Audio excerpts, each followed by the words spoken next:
In 2026, the average cable package costs somewhere between $80 and $150 per month. That's up to $1,800 a year for channels you never watch, commercials you hate, and a contract that punishes you for leaving. This is insane. And the worst part, you're already paying for 3 streaming services that give you better content on demand, with no ads on any device at any time. The cable industry has been dying for a decade, but they've survived by bundling internet with TV packages and making you feel like you're getting a deal. You're not getting a deal, you're getting trapped. In 2026, you can get YouTube TV, live sports through specific apps, and virtually any content you want for a fraction of the price. The only reason people still have cable is inertia. They set it up years ago, the payment comes out automatically, and nobody questions it. Question it today. What to do instead? Call your provider, cancel the TV portion, keep the internet if you need it, and reinvest that $80 to $150 per month into literally anything else. Number 2. Gym memberships you rarely use. Here's one that's going to sting a little. The gym membership. Not the gym itself. Exercise is important, and if you go regularly, this doesn't apply to you. But statistically speaking, 67% of gym memberships go almost completely unused.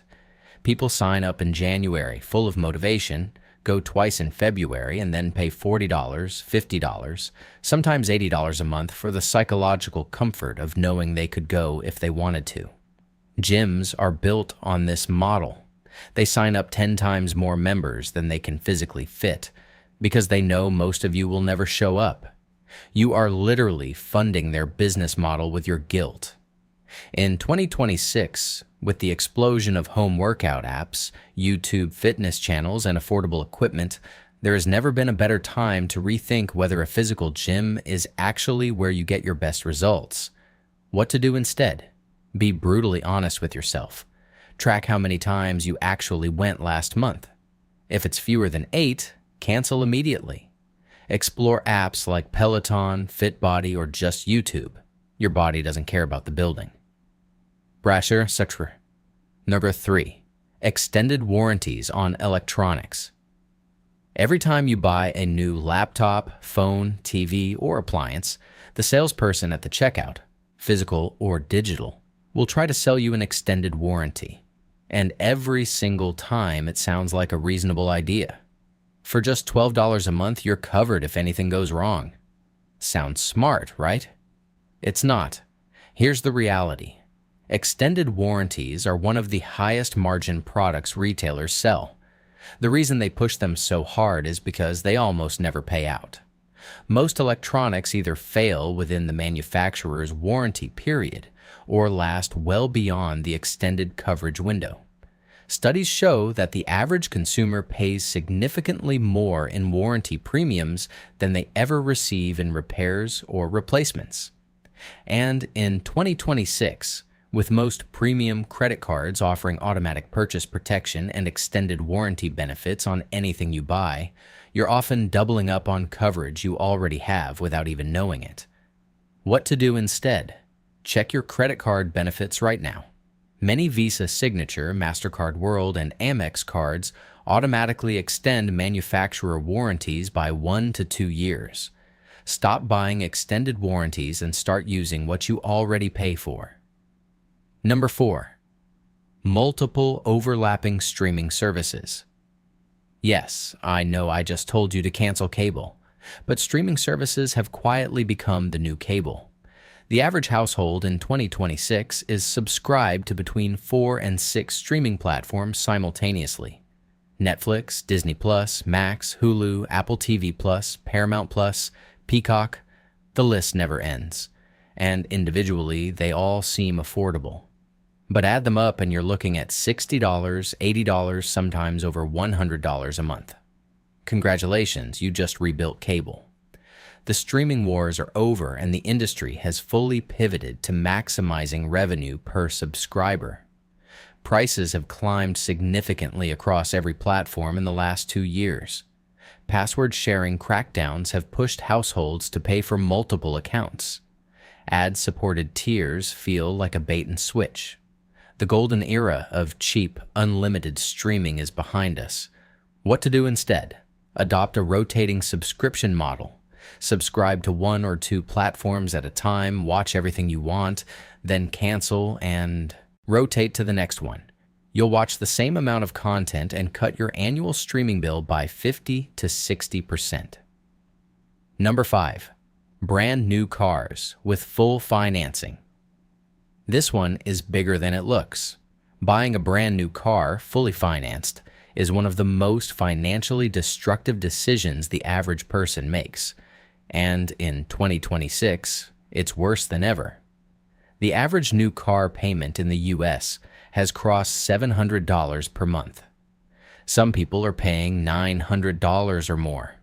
Over a 72-month loan, that's tens of thousands of dollars in interest on top of an asset that lost 15 to 20% of its value the moment you drove it off the lot.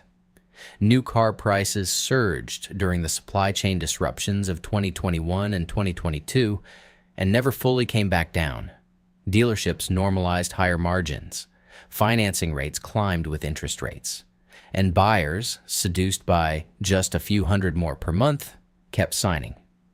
Meanwhile, the used car market, especially for vehicles that are 2 to 4 years old, offers virtually the same reliability, the same features, and often the same technology at dramatically lower prices. What to do instead? If you need a car, look at certified pre-owned vehicles that are 2 to 3 years old. You avoid the steepest part of the depreciation curve, often still get warranty coverage, and can save anywhere from $8,000 to $20,000 compared to new. Number 6. Premium bank accounts with monthly fees. This one quietly drains people for years. Premium checking accounts, elite savings accounts, accounts with monthly maintenance fees. Banks have been charging people $12, $15, $25 per month just to store their own money. In 2026, this is completely indefensible. The fintech revolution has permanently disrupted traditional banking, and there is absolutely no reason to pay a monthly fee to a bank anymore. High-yield savings accounts at online banks like Marcus, SoFi, Ally, or Discover offer significantly better interest rates than traditional banks, often 20 to 30 times higher, with zero monthly fees, zero minimums, and full FDIC insurance. You're not just avoiding a fee. You're actively making more money on the cash you already have sitting in savings. What to do instead? Open a high-yield savings account today. Move your emergency fund and any cash you're not actively using. Stop paying a fee to a bank for the privilege of earning 0.01% interest. Number 7. Expensive coffee shop habits. Before you skip this section thinking it's the classic "stop buying avocado toast" advice, stay with me because the math here is genuinely shocking when you lay it out clearly. The average daily coffee shop visit costs between $6 and $9 in 2026. If you're doing this 5 days a week, that's $30 to $45 per week.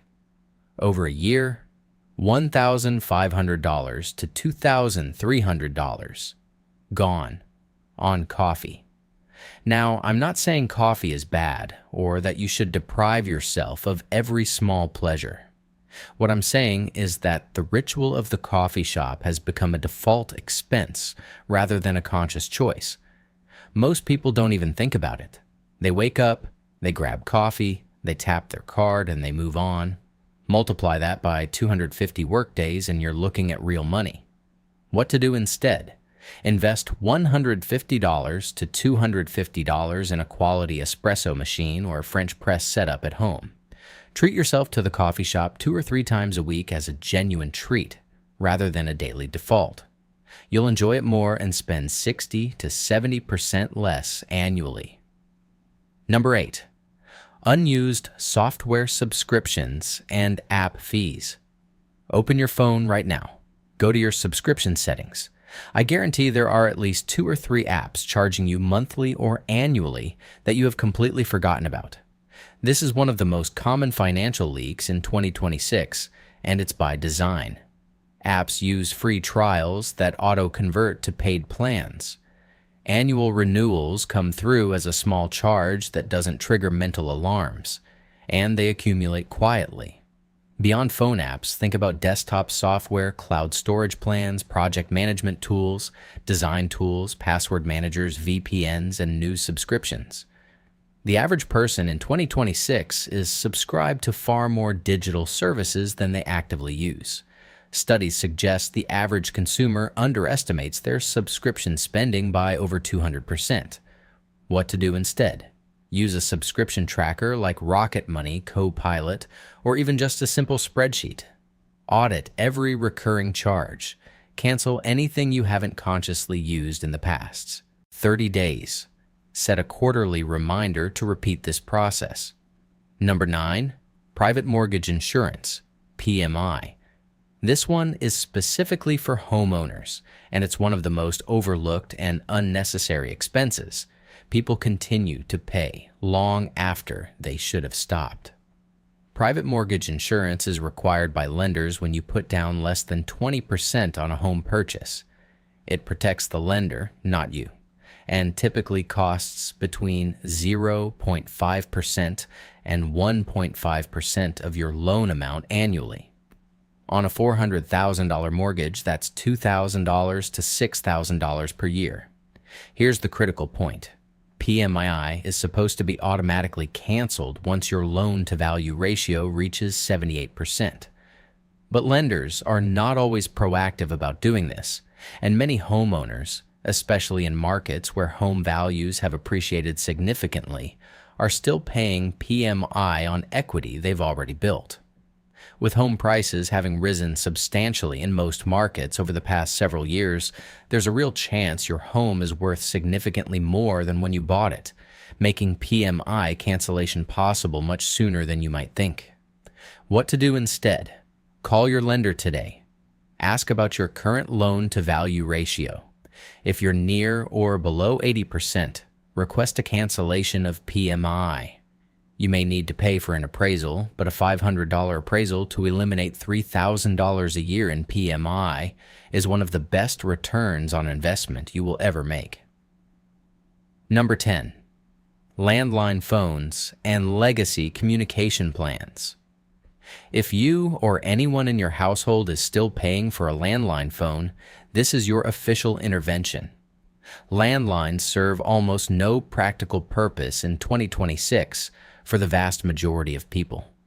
They exist largely out of habit, and telecom companies continue to charge anywhere from $20 to $50 per month for them, because the customers who have them don't think about them. Beyond landlines, look at your mobile plan itself. The telecom market has never been more competitive. Budget carriers running on the exact same networks as the big three, Mint Mobile, Visible, US Mobile, offer plans that cost $15 to $35 per month, with everything the major carriers offer at $80 to $120 per month. The difference in network quality is negligible for most users.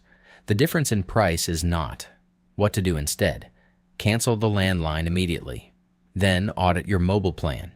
If you're paying over $50 per month per line, start comparing what budget carriers are offering.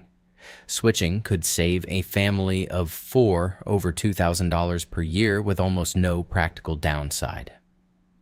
Number 11. Overpriced insurance packages.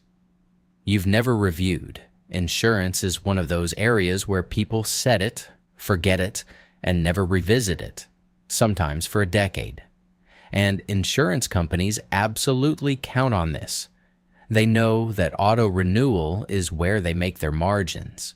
They know that the inertia of "it's probably fine" keeps customers from shopping around. But here's the thing. Insurance premiums change constantly. Your life circumstances change, and the market evolves. In 2026, with the explosion of insurance comparison tools and direct-to-consumer insurance companies, the difference between what you're currently paying and what the market will offer you for identical coverage can be startling. This applies to car insurance, home insurance, renter's insurance, life insurance, and even health insurance where applicable. People who shop their insurance annually save hundreds to thousands of dollars without reducing their coverage at all. The other piece of this is overinsurance. Many people carry collision and comprehensive coverage on cars that are worth less than $5,000.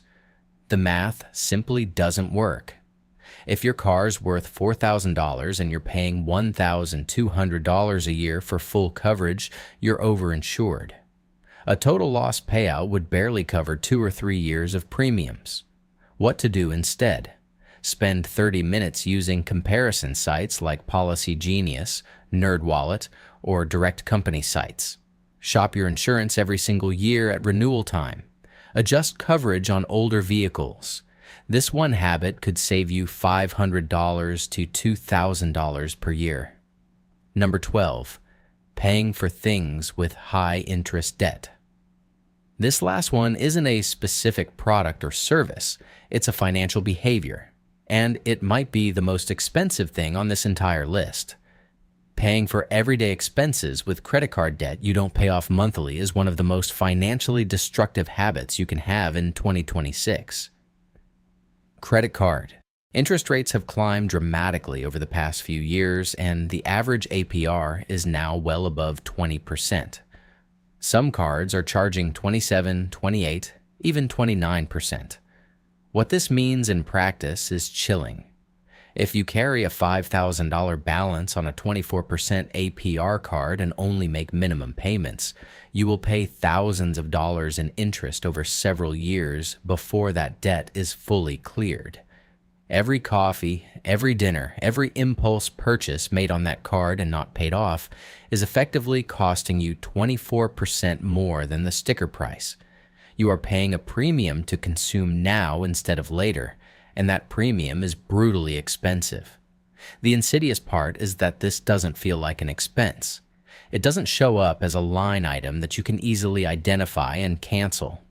It hides in minimum payments, in the feeling that the balance isn't going down, in the vague financial anxiety that many people carry without fully understanding its source.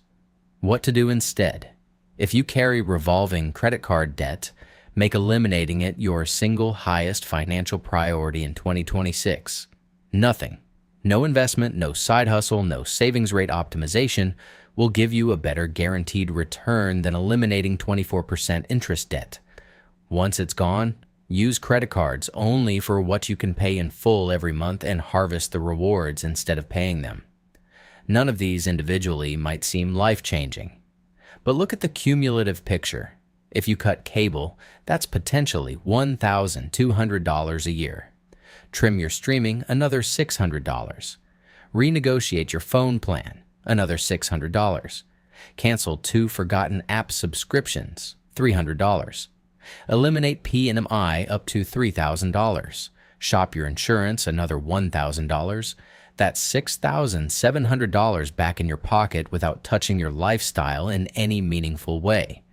This is the game, and most people never play it because they never stop to look. They stay busy, the bills come in, the payments go out, and years pass without anyone asking whether any of this still makes sense. In 2026, you have more tools, more alternatives, and more information than any generation before you to make smarter financial decisions. The question is whether you'll actually use them. Start with one.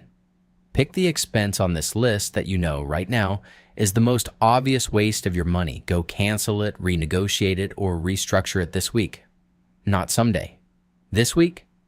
Because the gap between knowing what to do and actually doing it is where most financial potential goes to die. If this video gave you even one actionable insight, do me a favor. Drop it in the comments. Tell me which expense you're cutting. I read every single one. See you in the next one.